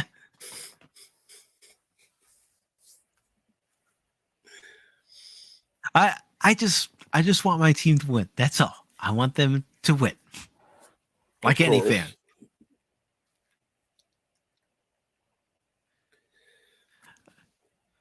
So as you would say, go Cardinals.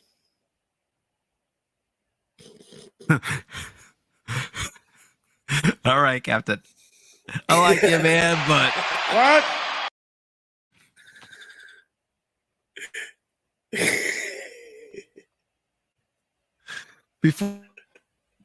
Before I get on to this next, I think we all have a question. Excuse me, I'd just like to ask a question. What does God need with a starship?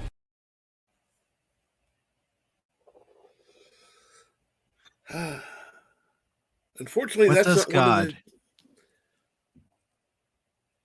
Go ahead, Cap. Unfortunately, that's not one of the Blu-rays I'm giving away. But I do have 2 Star Trek movies I'm giving away Blu-rays for after I hit 700 subscribers. See, the Padawannabe gets it, and yes, subscribe to Captain Shrek's channel and enter for a chance to win one of those 2 Blu-rays he's giving away. But the Padawannabe gets it. This isn't cricket, man. You're a bum.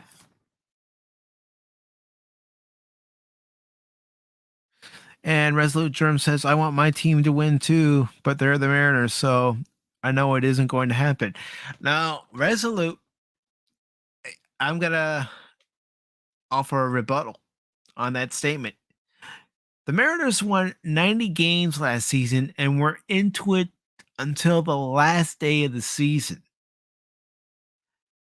As a baseball fan, that was exciting to see them go on the run that they went on to try to get into the playoffs. And I'm looking at that American League West, and it's not dominant. It really isn't. The Mariners have a chance this year, especially with there being extra playoff spots this year, with the wild card round being brought back this year. The wild card round that was introduced during the 60-game COOF shortened season. So I wouldn't discount the Mariners quite yet. All right, so moving on here, got some anime news. And this article is from Bounding Into Comics. It says Mobile Suit Gundam, The Witch from Mercury unveils first teaser trailer, new mecha design.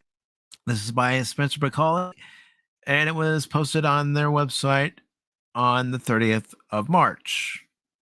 And I will go ahead and paste the link. There you go.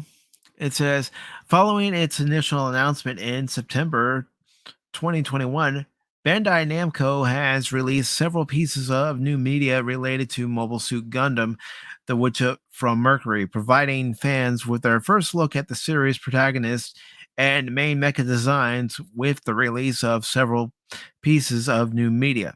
Now, I am not going to show this trailer, especially from what I've been hearing, how Bandai Namco is when it comes to their material. It says the proper debut of Mobile Suit Gundam, The Witch from Mercury, came on March 29th when, as part of their aptly named Gundam Conference, Bandai Namco premiered the series' first official teaser trailer. Though brief, the teaser not only revealed the series' as of yet unnamed protagonist, the first proper female-led lead in the franchise history, but also what will ostensibly be the main mobile suit, the Gundam Ariel. It says, alongside the teaser trailer, Bandai Namco also released key visuals similarly depicting the main character and the main character machine of this work. It says, additionally, the company divulged the full designs of 3 of the series' mobile suits based on appearances seemingly, though not confirmed, designed by Mobile Suit Gundam, Iron-Blooded Orphans, and Gundam Regustia, I'm probably mispronouncing that, and G Mechanical Illustrator EP Goyu. And again, I'm probably mispronouncing that. I do apologize, including the aforementioned Gundam Ariel. So they're designed pretty sleek. And 2 apparently set to appear In a prologue series set to premiere ahead of the main show, the Brugare Bu. I know I'm probably mispronouncing that. But again, these are sleek designs.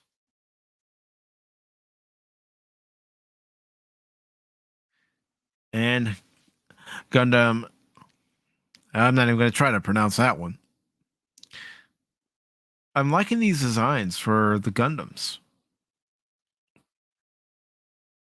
Those are absolutely cool. They look sleek. And it says further, the company's Bandai Spirits toy line revealed the respective mobile suits HD1-144 Gunpla kits. And I have looked at some of these kits now. Do I have the patience to put one of these kits together? No. No. No. As of writing, no price or release date has been announced for these models. And it goes on to say the first proper television entry in the franchise since 2015's Iron-Blooded Orphans Gundam Build Drivers, released in 2018, features mobile suits as Gunpla kits rather than actual vehicles. Mobile Suit Gundam, The Witch from Mercury, is set to premiere in October 2022. And it says when it does, it will do so as the first Gundam series produced since a longtime franchise animation studios Sunrise was reorganized into Bandai Namco Filmworks, effectively ending its existence. And honestly, I'm going to check it out. And as I said, I'm not going to show the trailer, but if you want to watch the trailer, feel free to click on the link and watch it. But I'm going to check this out.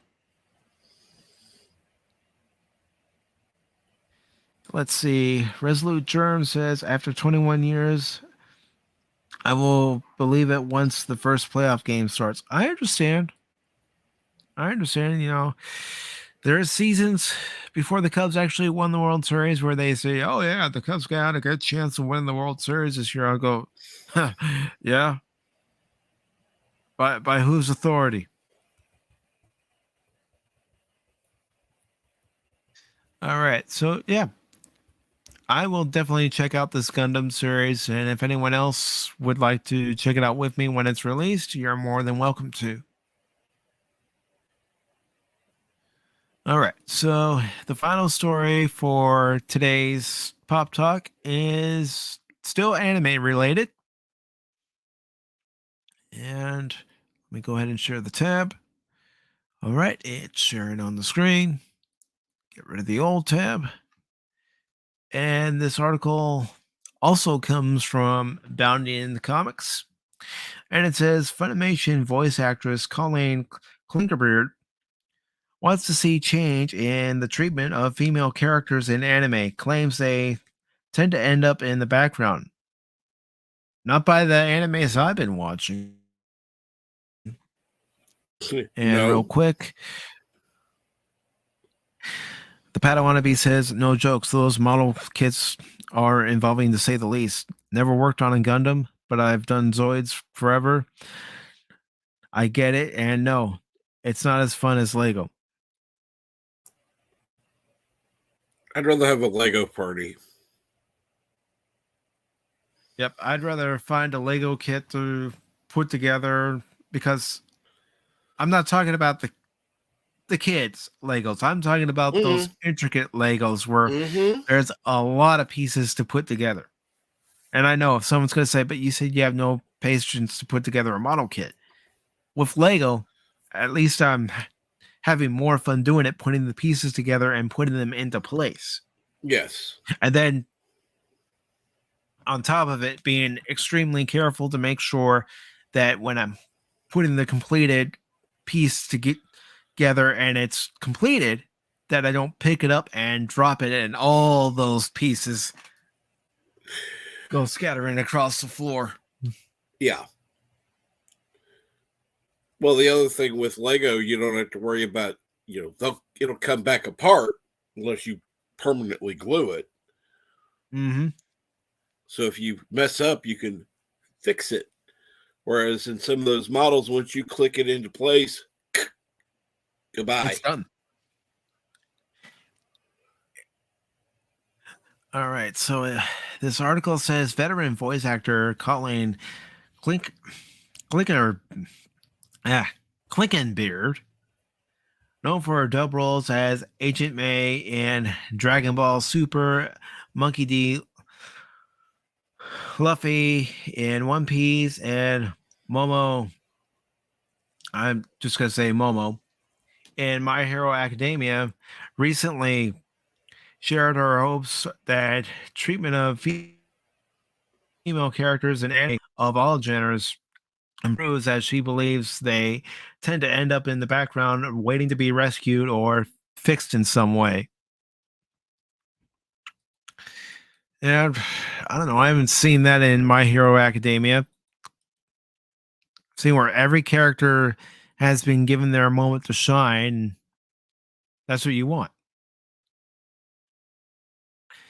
It says Clinkenbeard voiced her thoughts on her perception of the anime medium's depictions of female characters during a recent interview with comicbook.com's Megan Peters, given in celebration of Women's History Month and published on March 30th.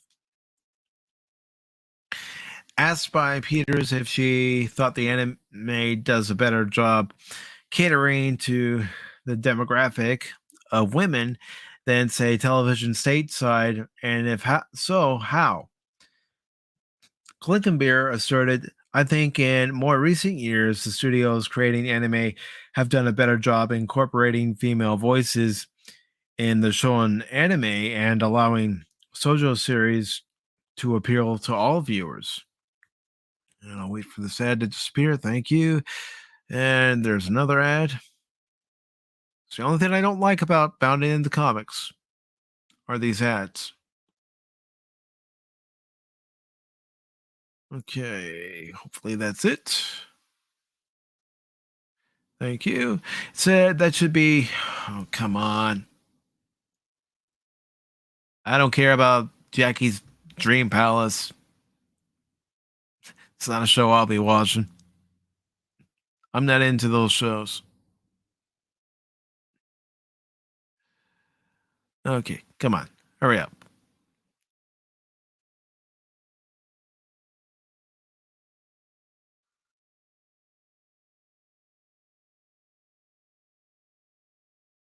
All right. Oh, come on. Here, try that. Nope.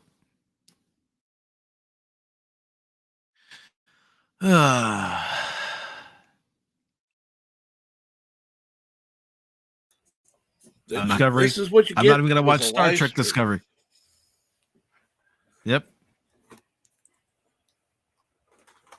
That's why when I post the 2 article versions of Pop Talk, which I have done before, I have to wait until that article's ad finishes before I can even continue my recording. Mm-hmm.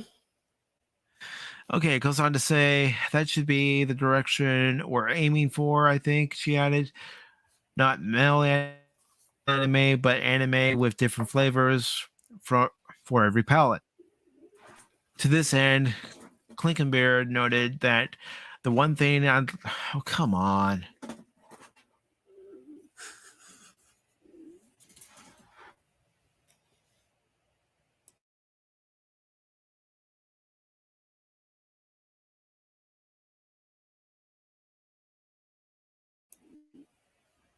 This is one of the benefits of getting the recordings is that you don't have to worry about that. You just edit out all the stuff. It's like, oh, nothing here. Edit. Yep. All right, let's get rid of this. I don't care about this show. I'm not going to be watching it. I'm going to keep saying it. No matter how many times they show this ad, I'm not watching. Don't want to watch. Thank you. Okay. Oh, all right. You know what? I'm going to have to skip that part because because of that ad. And I know it's going to take it out of context. I realize that, but that's why the link's there.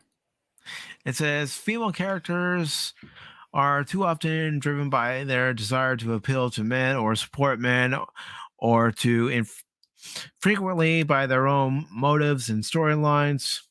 She accused, dismissing such iconic creations as Black Lagoons, Revi, Neon Genesis, Evangelions, Masato Katsurage, particularly in the rebuilds, and FLCL's Haruku Harura, all of which were made well before the current era of discourse.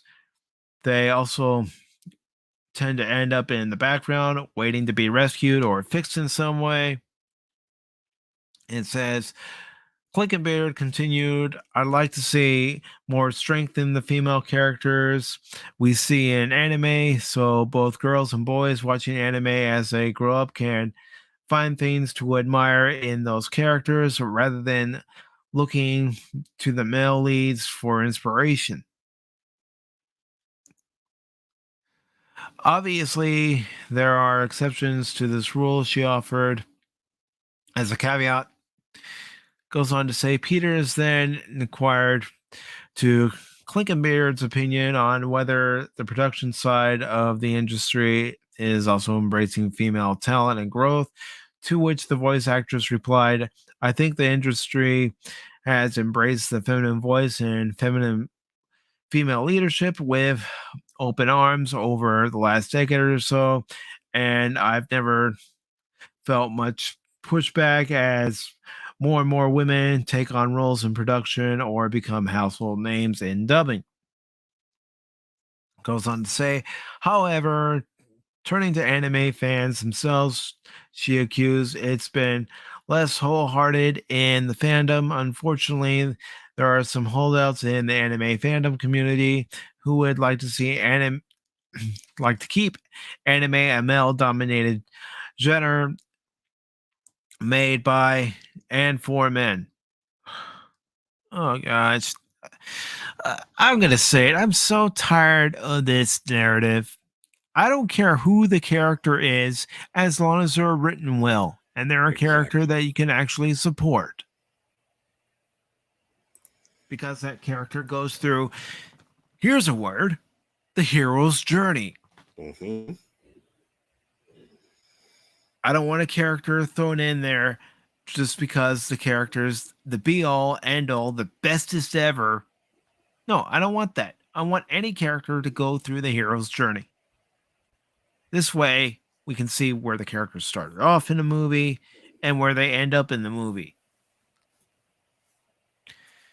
Okay, goes on to say, I find it's often the male voice actors, directors, producers, or writers who push back and make way for the women they work with.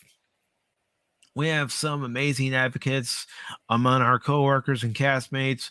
Hopefully, as the mindset grows, it will start to flow into the social media consciousness and become a way of life rather than a topic for debate. You mean she wants it to be read and rant about on Twitter, where, I'm sorry, it's not real life on Twitter. Hate to tell you that. It says further, Clinkenbeard opined that female directors in media are absolutely what has shifted this tide the most, as there's something about seeing a woman in charge of an IP you love that immediately forces you to respect her voice. You didn't have to if she was just the one of the cast. Well, the right person for the job. Anybody ever hear about that?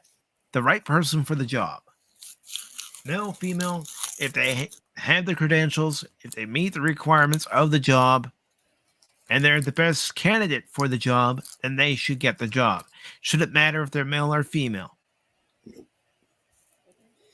Not one bit. Okay. The slowest aspect of change in the industry was seeing a woman as a voice of authority. The idea that women can be experts in a field and established voices of knowledge about any given topic, she concluded. That has taken some time, and I still see a lot of deferring to male opinion as the definitive. Directors like Mary Elizabeth McGlynn, Wendy Lee, and film directors like Catherine Bigelow and Patty Jenkins have paved the way for change.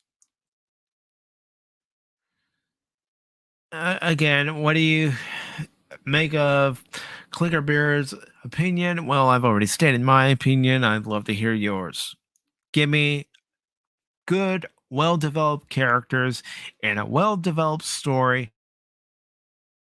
Either female, whether it's live action, animated, whatever. Just give me a good story, damn it.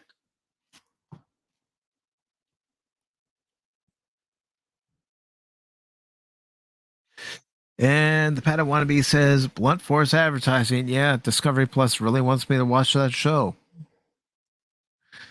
Resolute Germ says, most voice actors know nothing about anime, especially the ones they aren't in. Very true.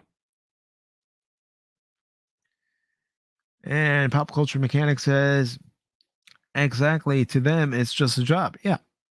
It's just their way of earning their money, making a name for themselves. They need to be better informed. Basic industry research can make or break you, especially independent contractor like them. Yeah. Just like with wrestlers. Wrestlers are independent contractors.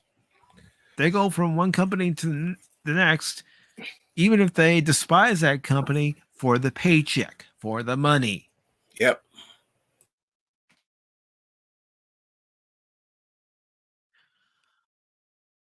So, do you have anything to say about this article, Captain Trek? I'm just amazed at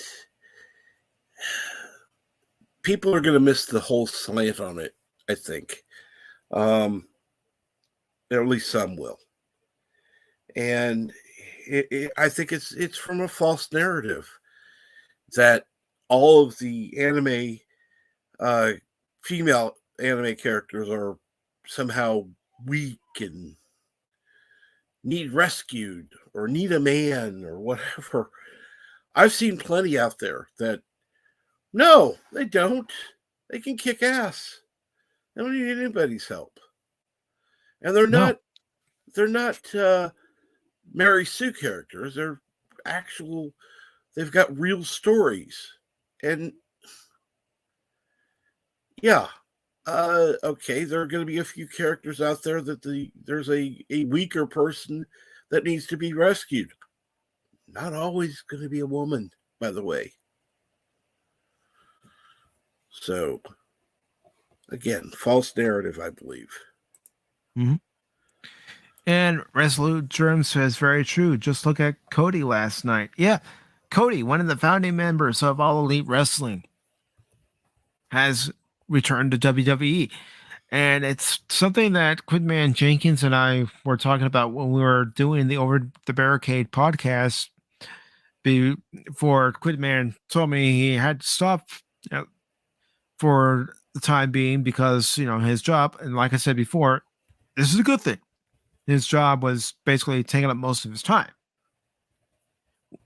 But, he and I were saying that there's got to be some backstage turmoil between Tony Khan and, guys like Kenny Omega and the Young Bucks and Cody Rhodes, because we were seeing storylines being booked that should never have been booked and finishes to matches that shouldn't have happened the way they happened. And we're speaking as fans, so it just goes to show, unless you are familiar with what you're doing, maybe you should just keep your mouth shut and do the job. And that goes to all the voice actors.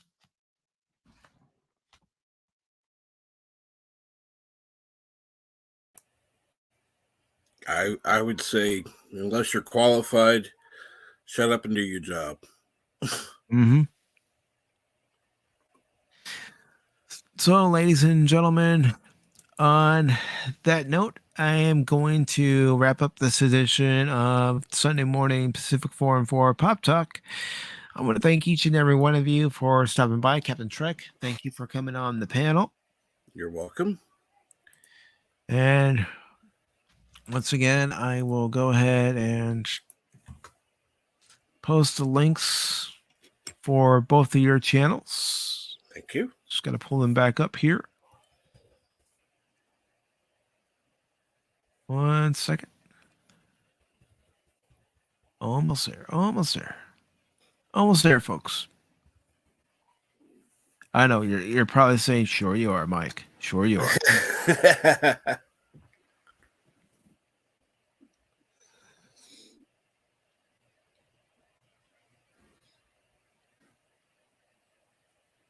It was funny. I was talking about your stream earlier, and it's like, I can't think of Mike's name on YouTube.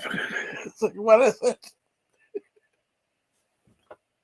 And it's like, oh, that's our PACIFIC414. Well, trust me, of all the channels that I followed, there have been times where I'm thinking, "What's that channel? Oh yeah, that's the name of the channel." Well, there have been a couple of times because I know certain people's names, and it's like, I can't say that name. Trying to think of a channel, and I can't say the name. So, how is it that most of the people I know on YouTube, I know their names are Mike or Michael? True. I mean, you have Mexican Iron Man, Mike. Yep. I've only gotten to talk to him a couple of times, but it was very brief. I haven't actually been able to sit down and talk with him. I'd love to have him on the channel one of these days when he has the time. Definitely. After tax season, he will. Yeah. It was like I wanted to ask him about possibly being on next Saturday's stream, but I was thinking, oh, it's tax season, and I don't want to bug him during tax season. In this case, bug him. Because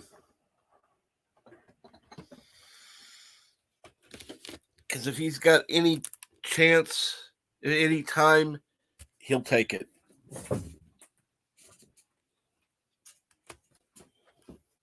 I'll have to shoot him in DM and just see what happens. Yep.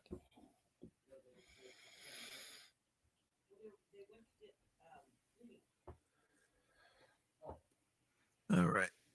So, with that being said, I do want to thank those of you who were in the chat for stopping by. Thank you, Resolute Germ, for stopping by. Thank you, Pop Culture Mechanic, for stopping by. The Padawannabe, I will see you next Saturday for the pro wrestling stream. Thank you for stopping by. I also want to thank... 1 second. Gotta scroll up here. Christian Fandom Geek, thank you for stopping by. Let's see. Keep going. Captain Trek, thank you. Absolutely. GMC, thank you for stopping by. One of these days, I've got to get you on the channel, brother. Let's see, who else? DJ Ronnie G, thank you for stopping by. Keep going. And Dave G Sound, thank you for stopping by. I really appreciate it. Keely Chow, Road Tide, thank you for stopping by. The Nerdporial Lifeform, thank you, Brian, for stopping by, brother. And let's see, anyone else? I don't want to miss anyone else. Carla, thank you for stopping by. Let's see. Keep going. Low Specs Linux Laptop, thank you for stopping by.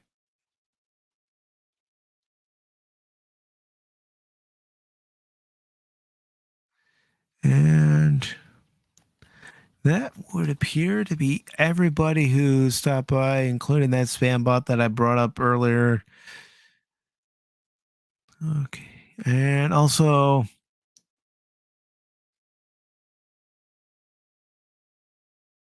I'm not sure how to pronounce that, but thank you for stopping by.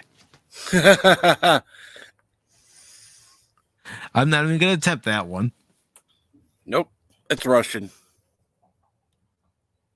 Yeah, I know. It's a bot. But hey, thanks. I got to make a lot of it somehow. Oh, yeah. So, again, I want to thank each and every one of you for stopping by. I don't know if I'm going to do a stream tomorrow night. I might try Final Fantasy VII Remake. Again, try to beat the house. I don't know.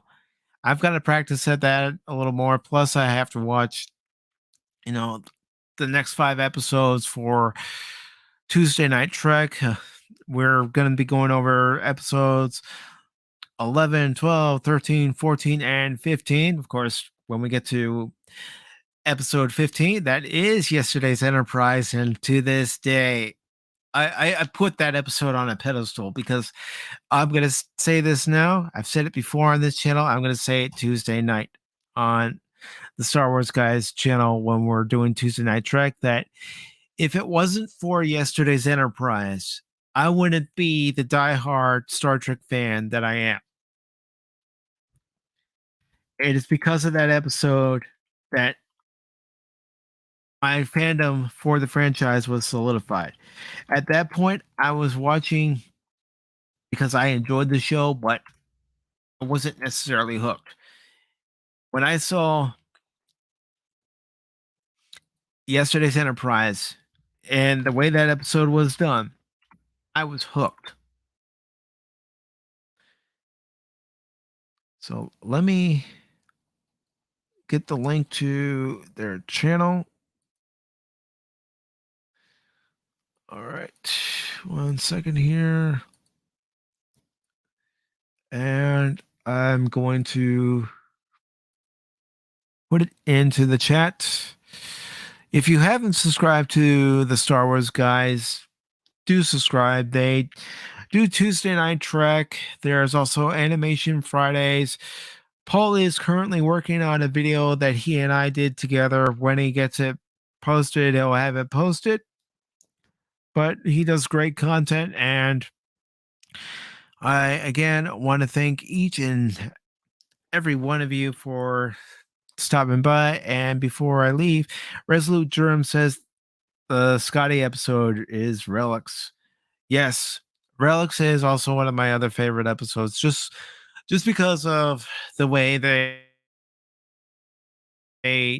got Scotty to the 24th century by having his pattern trapped inside the pattern transfer buffer, and just the way that whole episode came together, the pattern being looped.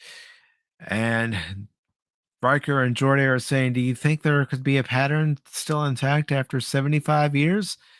Geordi then says, there's one way to find out. And they engage the transporter system, and lo and behold, it's Scotty.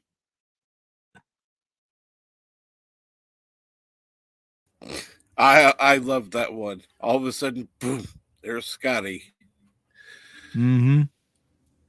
And another thing that I liked about that episode was Scotty and Geordi, the passing of the torch and the dynamic that they gave them, but also the recreation of the Enterprise bridge on the holodeck and how they actually reconstructed the bridge.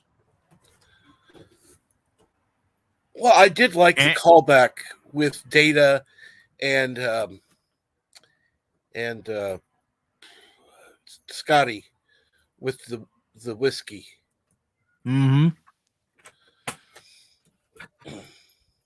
What is it? It is green. Yes. And then Picard comes into the holodeck when Scotty's on the recreation of the Enterprise bridge. And Scotty says, I don't know what it is, but I'd be careful. It's got a wee. And then Picard just slugs it down and says, Aldebaran whiskey. Who do you think gave it to Guinan? It's a great moment. Absolutely. That's when Star Trek was great, in my opinion. Mm-hmm. So, with that being said, thank you all for stopping by. And don't worry, Padawannabe, with all the episodes, the original 735 episodes there are of Star Trek, it is hard to remember each and every episode name. You might remember certain moments from the episode, and you go, it's the episode where Cisco basically bitch slaps Ducat. Or, the episode where the Defiant systems are all messed up and, they have to go after Eddington. And Eddington calls Cisco Javert. That's another good episode. The name of it is escaping my mind at the moment, but that's another great episode. And of course, AR 558 or In the Pale Moonlight. 2 more great episodes of DS9. So, again, with that being said, this has been Mike for PACIFIC414 Pop Talk. Thank you again, Captain Trek, for coming on. Really appreciate it. You're more than welcome. Thank you. You're welcome. Have a good Sunday afternoon, everybody, and I will see you all later.